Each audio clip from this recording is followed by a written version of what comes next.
عمر کتنی ہے؟ 50 سال 50 سال پھر غار ثور کی چڑھائی، نبوت کا بوجھ۔ اور پڑھے لکھے لوگوں، فتح مکہ کے دن اگر میں تیری اس روایت پر اعتبار کروں جو تو بیان کرتا ہے کہ کعبے کے اندر داخل ہوئے تو اوپر والی تصویریں تھیں، میرے نبی ان کو توڑ رہے تھے اور اوپر والی تصویروں پر آپ کا ہاتھ نہیں پہنچ رہا تھا، تو آپ نے حضرت علی سے کہا تھا میرے کاندھے پہ چڑھ ان کو توڑ۔ یہ تیری روایت ہے، میں مان جاتا ہوں، لیکن اتنا تو ماننا میرے نبی نے حضرت علی سے بت توڑوا کے یہ ثابت کیا کہ علی بت شکن ہے۔ سبحان اللہ، علی بت شکن ہے۔ حضرت علی نے کہا یا رسول اللہ، میں اور آپ کے کاندھے پر، میں اور آپ کے کاندھے پر نہ، آپ میرے کاندھے پہ آئیے، آپ میرے کاندھے پہ آئیے۔ عمر کتنی ہے؟ 29 سال، جوانی، جوبن، کڑیل جوان۔ میرے آقا نے فرمایا علی تو اس سے نبوت کا بوجھ نہیں اٹھایا جائے گا، تو اس سے نبوت کا بوجھ نہیں اٹھایا جائے گا۔ پھر حضرت علی میرے نبی کے کاندھے پہ آئے، ان بتوں کو توڑا۔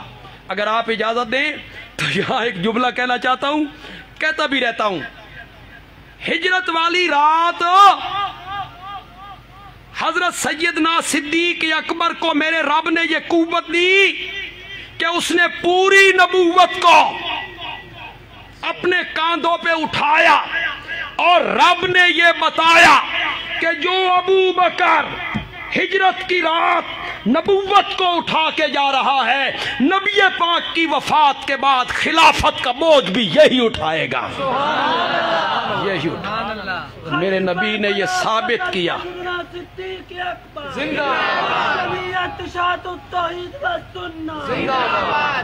شان امیر معاویہ، شان امیر معاویہ، شان امنا صدیقہ۔ تسی نعرے مار مار کے من جس پاسے لے آنا چاہتے ہو نا، اس پاسے میں آج فی الحال آنا نہیں چاہتا۔ آپ صرف حضرت معاویہ پہ پروگرام رکھیں اور پھر میرا بولنا دیکھیں، پھر دیکھیں میں کیسے بولتا ہوں۔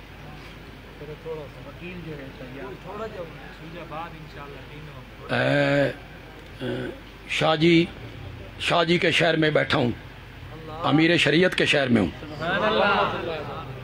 سید عطا اللہ شاہ بخاری رحمت۔ کیسا جہاد کیا مرزائیوں کے خلاف، کیسا جہاد کیا۔ جب بیمار ہوئے زبان بند ہو گئی، فالج کا حملہ ہو گیا، لاہور میں بیٹھے تھے اپنے پیر صاحب کے پاس، حضرت عبد القادر رائے پوری رحمت اللہ علیہ، ان کے پاس بیٹھے ہوئے تھے، تو بات چلی کہ مرزائیت یوں ہو رہی ہے، یوں عروج ہو رہا ہے۔ اب شاہ جی میں قوت بیان نہیں ہے اور طاقت نہیں ہے، تو شاہ جی نے وہاں ایک پنجابی میں ایک جملہ کا پتہ نہیں تھے آکھنا مناسب بھی ہے کہ نہیں۔ شاہ جی نے فرمایا پیر صاحب میری گھگری نو گھنگرو لوا دے تے پھر میری ٹور ویکھنا، بے دعا کر دیو اللہ من توفیق دے دے وے، پھر تو سا میری ٹور ویکھو کہ میں کیسے مرزائیوں کے خلاف بولتا ہوں۔ اللہ شاہ جی کی قبر کو منور فرمائے اور اللہ شاہ جی کی قبر پہ رحمت کی برکھا برسات۔ بڑا جہاد کی ہے ختم نبوت، تو میں اس پر مستقل